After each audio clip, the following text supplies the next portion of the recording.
ശക്തമായ മഴയിലും കാറ്റിലും നേര്യമംഗലത്തിനടുത്ത് വല്ലഞ്ചിറയിൽ വാഹനങ്ങൾക്ക് മുകളിൽ മരം വീണ് കാർ യാത്രക്കാരനായ ഒരാൾ മരിച്ചു.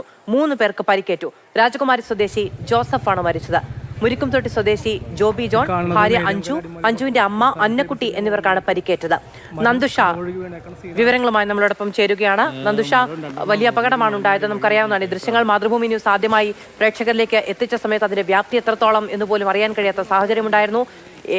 ഏറെ സമയം എന്തു ചെയ്യണമെന്നറിയാതെ രക്ഷാപ്രവർത്തനത്തിലെത്തിയ നാട്ടുകാർക്ക് പോലും നോക്കി നിൽക്കേണ്ടി വന്ന ഗതികേടുണ്ടായിരുന്നു. ആശുപത്രിയിൽ എത്തിക്കാൻ ഗതാഗത കുരുക്ക് വലിയ പ്രശ്നമായിരുന്നു.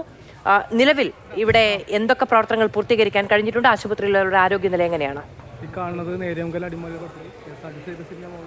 അത് പരിക്കേറ്റവരുടെ നില തൃപ്തികരമാണെന്നാണ് അറിയാൻ കഴിച്ചിരിക്കുന്നത്. ഇപ്പോൾ വളരെ തിരക്കേറിയ പാതയാണ്. ഇപ്പോൾ കൊച്ചിയിൽ നിന്നും മൂന്നാറിലേക്ക് പോകുന്ന വളരെ തിരക്കേറിയ പാതയാണ്. ഈ പാതയിൽ കടപുഴകി വീണ മരം മുറിച്ചു മാറ്റുന്ന ജോലികളിൽ ഏർപ്പെട്ടിരിക്കുകയാണ് അധികൃതർ. പോലീസും ഫയർഫോഴ്സും ഒപ്പം KSEBയും ഇത്തരത്തിലുള്ള പ്രവർത്തനങ്ങളിൽ ഏർപ്പെട്ടിരിക്കുകയാണ്. ഇപ്പോൾ നമുക്ക് കാണാം, ക്രെയിൻ ഉപയോഗിച്ചുകൊണ്ട് ഈ വലിയ മരം റോഡിന്റെ സൈഡിലേക്ക് മാറ്റിയിടുകയാണ്. നിരവധി തവണ ഇത്തരത്തിൽ വലിയ മരങ്ങൾ റോഡിലേക്ക് ചാഞ്ഞു നിൽക്കുകയാണെന്നും അപകട സാധ്യതയുണ്ടെന്നും അധികൃതരെ, അതായത് വനംവകുപ്പ് അധികൃതരെ അറിയിച്ചിട്ടും നടപടി എടുത്തിട്ടില്ലെന്നാണ് നാട്ടുകാർ പറയുന്നത്. ഇവിടെ അടുത്തായി ഈ അപകടം നടന്നതിന് തൊട്ടടുത്തായി തന്നെ മറ്റൊരു മരം വീഴുകയുണ്ടായി. ആ മരം വീണതിനെ തുടർന്നുണ്ടായ ഗതാഗത തടസ്സത്തിൽ വെട്ടുകിടക്കുകയായിരുന്നു ഈ കാറും ഒപ്പം KSRTC ബസ്സും. ആദ്യം KSRTC ബസ്സിന് മുകളിലേക്ക് ഈ മരം വീണ് തൊട്ടു പിന്നിലുണ്ടായിരുന്ന കാറിലേക്ക് ഈ മരം രണ്ടാമത് തെറിച്ച് വീഴുകയായിരുന്നു. ആ വീഴ്ചയിലാണ് കാറിലുണ്ടായിരുന്നവർക്ക് വലിയ ആഘാതമേറ്റത്. രാജാക്കാട് സ്വദേശികളായിട്ടുള്ള ജോബിയുടെ ഭാര്യ അഞ്ജു, ജോബിയുടെ ഭാര്യാപിതാവായിട്ടുള്ള ജോസിന്റെ ഭാര്യ അന്നക്കുട്ടി എന്നിവരായിരുന്നു കാറിലുണ്ടായിരുന്നത്.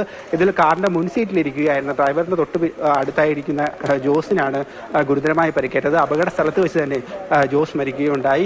അതിനുശേഷം ബാക്കി 3 പേരെയും കാർ വെട്ടിപ്പൊളിച്ചാണ് ആശുപത്രിയിലേക്ക് എത്തിക്കാൻ സാധിച്ചത്. ഇവിടെ ഞാൻ ആദ്യം തന്നെ പറഞ്ഞു, ഇവിടെ തൊട്ടടുത്തായി മറ്റൊരു മരം വീഴുകയുണ്ടായി. അതിനാൽ തന്നെ അത്തരം ഗതാഗത തടസ്സങ്ങൾ ഉണ്ടായിരുന്നത് കൊണ്ട് കോതമംഗലത്ത് നിന്നും ഫയർഫോഴ്സിന് ഈ മേഖലയിലേക്ക് എത്താൻ, രക്ഷാപ്രവർത്തകർക്ക് അപകട സ്ഥലത്തേക്ക് എത്താൻ കാലതാമസം നേരിട്ടു. അതുതന്നെ ഈ മരണം ഉണ്ടാകാനുള്ള ഒരു കാരണമായി മാറി. കാരണം ഏറെ നേരം കാറിനുള്ളിൽ ഈ 4 പേരും പെട്ടുകിടക്കുന്ന ഒരു സാഹചര്യമായിരുന്നു.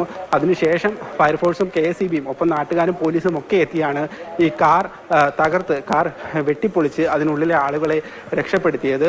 3 പേരുടെ നിലവിൽ തൃപ്തികരമാണെന്നാണ് ആശുപത്രിയിൽ നിന്നും അറിയിച്ചിട്ടുള്ളത്. നിലവിൽ ഗതാഗതം പുനഃസ്ഥാപിക്കാനുള്ള നടപടികളുമായി മുന്നോട്ട് പോവുകയാണ് പോലീസും അഗ്നിശമന സേനയും KSEBയും ഒക്കെ തന്നെ. ഇവിടെ വൈദ്യുതി ലൈനൊക്കെ തന്നെ പൊട്ടിക്കിടക്കുകയാണ്. അത്തരം പ്രവർത്തനങ്ങൾ, വൈദ്യുതി ബന്ധം ഉൾപ്പെടെയുള്ള കാര്യങ്ങളൊക്കെ തന്നെ പുനഃസ്ഥാപിക്കുന്ന പ്രവർത്തനങ്ങളുമായി മുന്നോട്ട് പോവുകയാണ് KSEB. ഇപ്പോൾ നമ്മൾ ദൃശ്യങ്ങളിൽ കാണുന്ന ആ വലിയ മരത്തിന് പുറമെ ഈ റോഡിന്റെ സൈഡിൽ തന്നെ നിരവധി വലിയ മരങ്ങൾ റോഡിലേക്ക് കടപുഴകാൻ സാധ്യതയുള്ള മരങ്ങളായി നിലനിൽക്കുന്നുണ്ട്. ആ മരങ്ങളൊക്കെ തന്നെ എപ്പോൾ വേണമെങ്കിലും റോഡിലേക്ക് വീഴാൻ സാധ്യതയുണ്ടെന്നാണ് നാട്ടുകാർ പറയുന്നത്. അത്തരത്തിൽ ഒരു അപകട സാധ്യത നിലനിൽക്കുന്ന ഒരു മേഖലയാണിത്. ഈ വാഹനങ്ങൾ ഇപ്പോൾ അപകടം ഉണ്ടായതുകൊണ്ടാണ് ഇത്തരം നാട്ടുകാരൊക്കെ ഇവിടെ ഉള്ളത്. അല്ലാത്തപ്പോൾ വളരെ വിജനമായ ഒരു പാതയാണിത്. അത്തരം ഒരു പാതയിൽ രാത്രികാലങ്ങളിലൊക്കെ നിരവധി വാഹനങ്ങൾ കടന്നു പോകുന്ന പാതയിൽ ഇത്തരമൊരു അപകടം ഉണ്ടായിക്കഴിഞ്ഞാൽ അത് വളരെ വലിയ ആഘാതത്തിൽ പോകാനാണ് സാധ്യത. നമുക്കറിയാം, വൈദ്യുത പോസ്റ്റ് ഉൾപ്പെടെ തകർന്നു കിടക്കുന്ന കാഴ്ചയാണ് നമ്മൾ കാണുന്നത്. ഇതിന് സമീപത്തായി മലമുകളിൽ ഒരു പാറയിൽ റോഡിലേക്ക് വീഴാൻ സാധ്യതയുള്ള തരത്തിലാണ് നിൽക്കുന്നത്. ഇതൊക്കെ തന്നെ നിരവധി തവണ വനം വകുപ്പിന്റെ ശ്രദ്ധയിൽ നാട്ടുകാരും ജനപ്രതിനിധികളും ഉൾപ്പെടെയുള്ളവരെ പെടുത്തിയെങ്കിലും അതൊന്നും പരിഹരിക്കാൻ, അത്തരം അപകട സാധ്യതകളൊന്നും പരിഹരിക്കാൻ വനം വകുപ്പ് തയ്യാറായില്ലെന്നാണ് നാട്ടുകാർ ആരോപിക്കുന്നത്. ഏതായാലും ഒരു മരണം സംഭവിച്ചിരിക്കുന്നു. നേര്യമംഗലം വെല്ലച്ചിറയിൽ കാറിന് മുകളിലേക്ക് മരം വീണ ഒരു മരണം നിലവിൽ സംഭവിച്ചിരിക്കുകയാണ്. ഗതാഗതം പുനഃസ്ഥാപിക്കാനുള്ള നടപടികളുമായിട്ടാണ് അധികൃതർ മുന്നോട്ട് പോകുന്നത്. മാധു.